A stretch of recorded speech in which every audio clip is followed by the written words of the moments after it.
نحمده ونصلي ونسلم على رسوله الكريم اما بعد فاعوذ باللہ من الشیطان الرجیم بسم اللہ الرحمن الرحیم۔ معزز سامعین، آج سورۃ یاسین کے فضائل کے بارے میں کچھ گزارشات ہیں کہ پورا قرآن الف لام میم سے لے کے والناس تک یہ کلام اللہ ہے،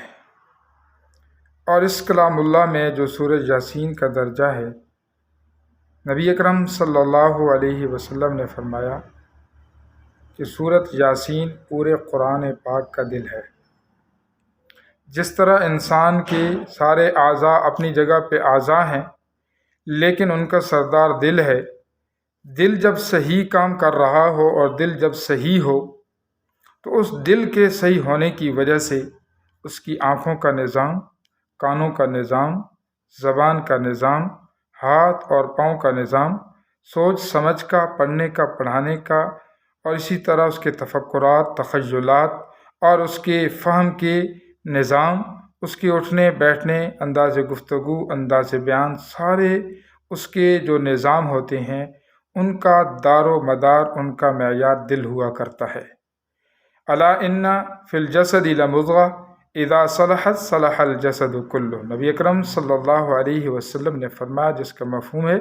کہ پورے اعضاء میں ایک لوتھڑا ہے، اگر وہ ٹھیک ہو تو پورے انسان کا نظام ٹھیک ہوتا ہے، اگر وہ خراب ہو تو اس کی وجہ سے پورے انسانیت کا نظام خراب ہو جاتا ہے۔ فرمایا وہ دل ہے۔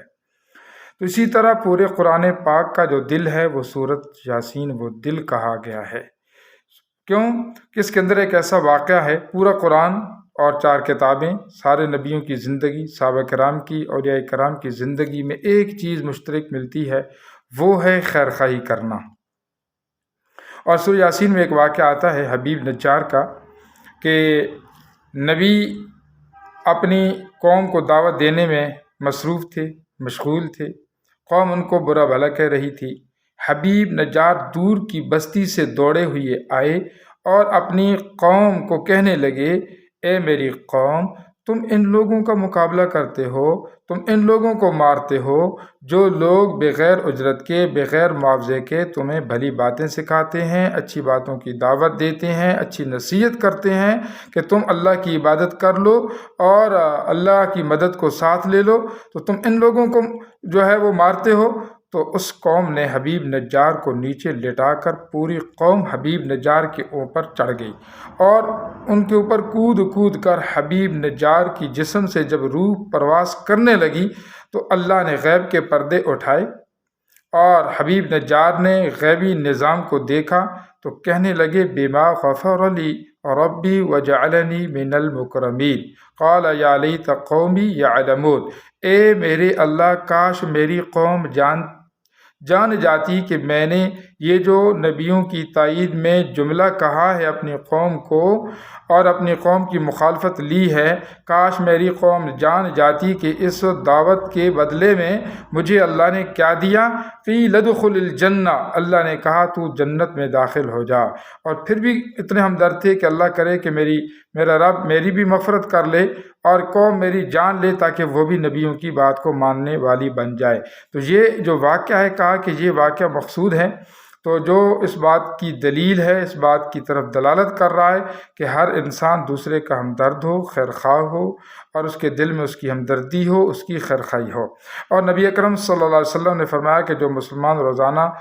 صبح سویرے سورہ یاسین پڑھ لیتا ہے تو ایک تو 10 قرآن پڑھنے کا ثواب ملتا ہے، مغرب سے پہلے مرے گا، شہادت کی موت ہوگی، اللہ 70 سے زیادہ آیتوں کو پورا کرتے ہیں۔ کوئی دن ایسا نہ گزرے کہ جس میں سورہ یاسین نہ پڑھے۔ جو روزانہ سورہ یاسین پڑھتا ہے اللہ تعالیٰ تمام بلاؤں سے، مصیبتوں سے، حالات سے، واقعات سے اور اچانک قسم کی جو ایکسیڈنٹ ہوتے ہیں اللہ ان کی حفاظت کر لیتا ہے۔ سورہ یاسین بہت بڑا عمل ہے اپنی دنیا کی اور آخرت کی زندگی میں ترقی کا، تو اس لیے اور ایک مستقل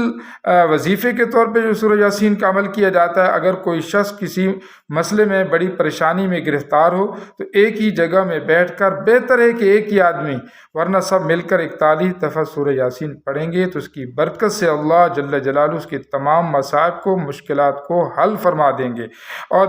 کوئی دن ایسا نہ گزرے کہ جس میں کوئی بندہ سورہ یاسین نہ پڑھے۔ نبی اکرم صلی اللہ علیہ وسلم نے فرمایا کہ سورہ یاسین قرآن کا دل ہے، اور میں یہ چاہتا ہوں کہ سورہ یاسین جو قرآن کا دل ہے یہ ہر مومن کے دل میں ہو۔ مقصود یہ ہے کہ سورہ یاسین ہر مسلمان کو یاد ہونی چاہیے، بچوں کو یاد کرائے۔ جہاں پہ اتنی بڑی تعلیمیں اور اتنی بڑی جو ہے یہ فلاں کی سند ہے، فلاں LLB ہے، PhD ہے، ٹھیک ہے دنیا کی ضرورتیں ہیں، لیکن اپنے چھوٹے بچوں کو، بچیوں کو سورہ یاسین ضرور یاد کروائیں۔ یہ دنیا میں بھی کام آئے گی اور آخرت میں بھی کام آئے گی۔